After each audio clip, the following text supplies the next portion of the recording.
When I first met you in Battle Guardian, I thought you soft and weak. Not because you feared death, but because you did not. To throw one's life away, safe in the knowledge that it will return. That is the antithesis of sacrifice. You're not brave. You've merely forgotten the fear of death. Greetings everyone, my name is Scorn the Ashwing, and today I'll be explaining why immortality is the opposite of courage and sacrifice. I'll do my best to illustrate this concept using video games as an example. However, before we begin, I'd like to define our terms. Sacrifice is defined as follows: an act of giving up something valued for the sake of something else regarded as more important or worthy.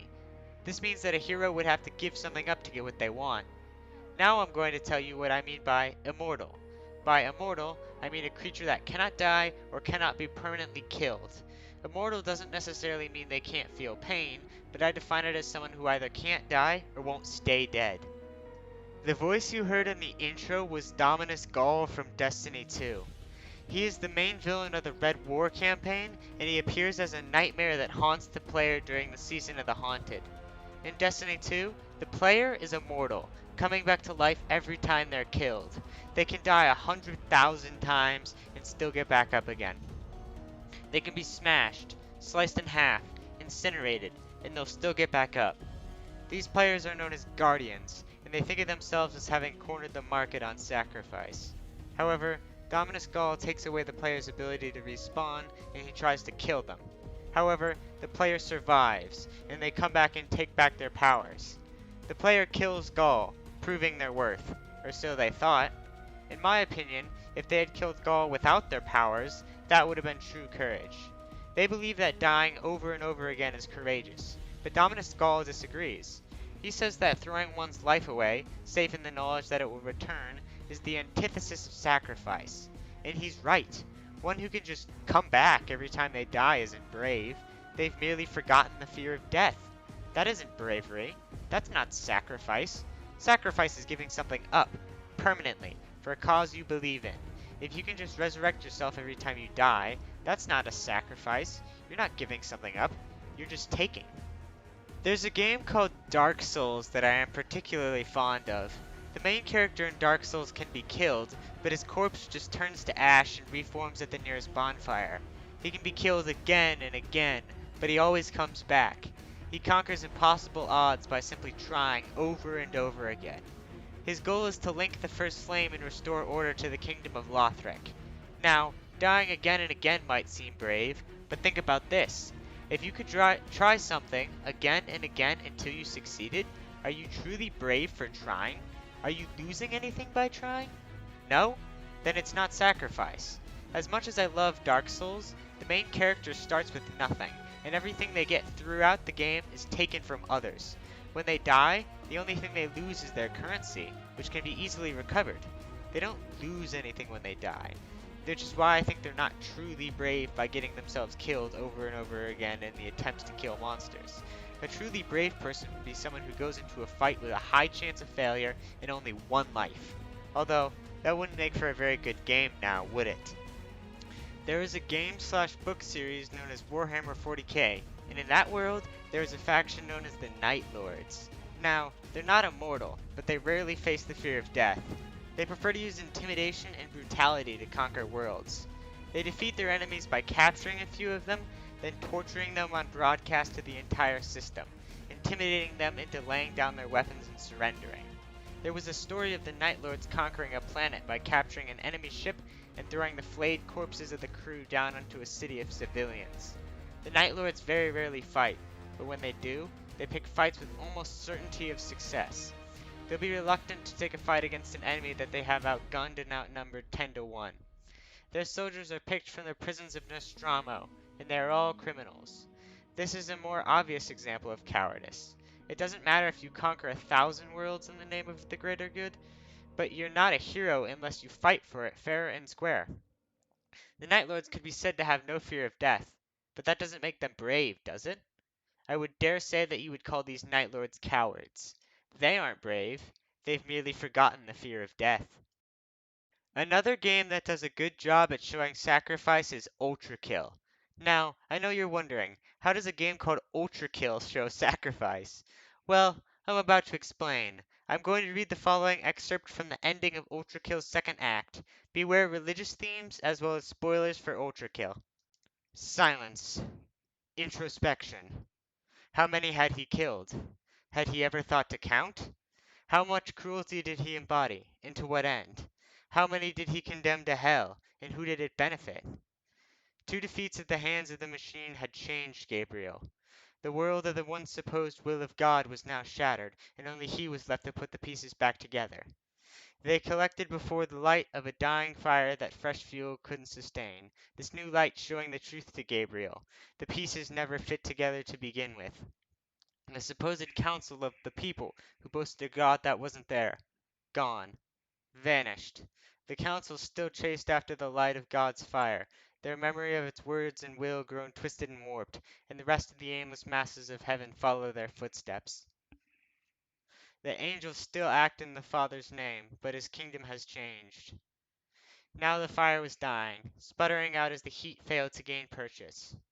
Gabriel looked upon the embers with a perfect clarity. He drew his blade and held it in contrast to the dying light.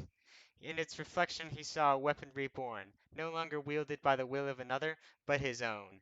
He knew words alone would never sway the masses. He chose to do something drastic. Death stains the auditorium. The littered corpses of the once mighty council now strewn against its surfaces, their last gasps of life dripping down the dissident blade of Gabriel's sword. The last counselor, now backed up to a wall, scrambles for words between panicked breaths as death approaches with measured steps. Well, wait!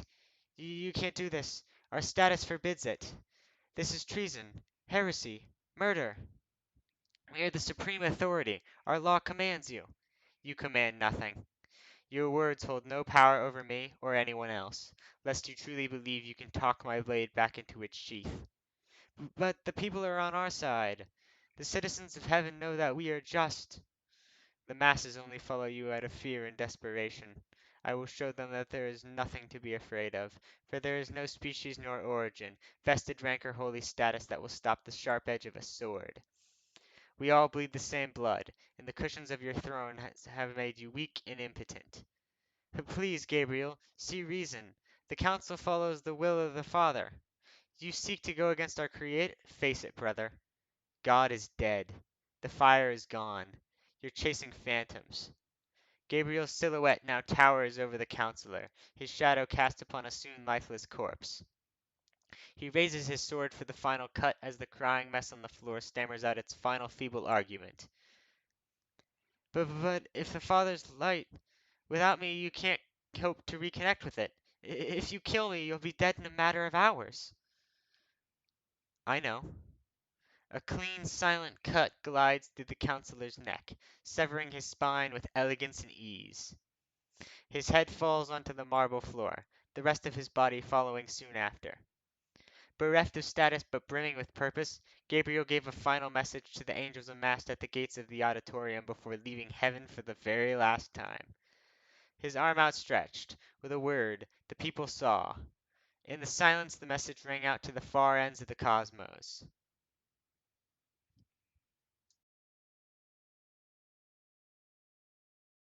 In Ultrakill, Gabriel has his light taken away. Without it, he'll die in 24 hours. The only people who can restore his light are the council of angels in heaven. But Gabriel, after losing 2 fights to a combatant of greater might, realizes the true meaning of sacrifice. Until this point, Gabriel had been immortal. He was going into every battle with no chance of failure or death. He wasn't afraid. He was dominating every fight with ease, not having experienced a challenge before. According to the legends, he had never even drawn his swords in a fight, except for the battle against the Sisyphean insurrection. However, when he goes up against the player character, he loses for the first time in the history of creation. An angel who existed for longer than Earth lost his first fight for millennia. He was angered by this loss, but he survived.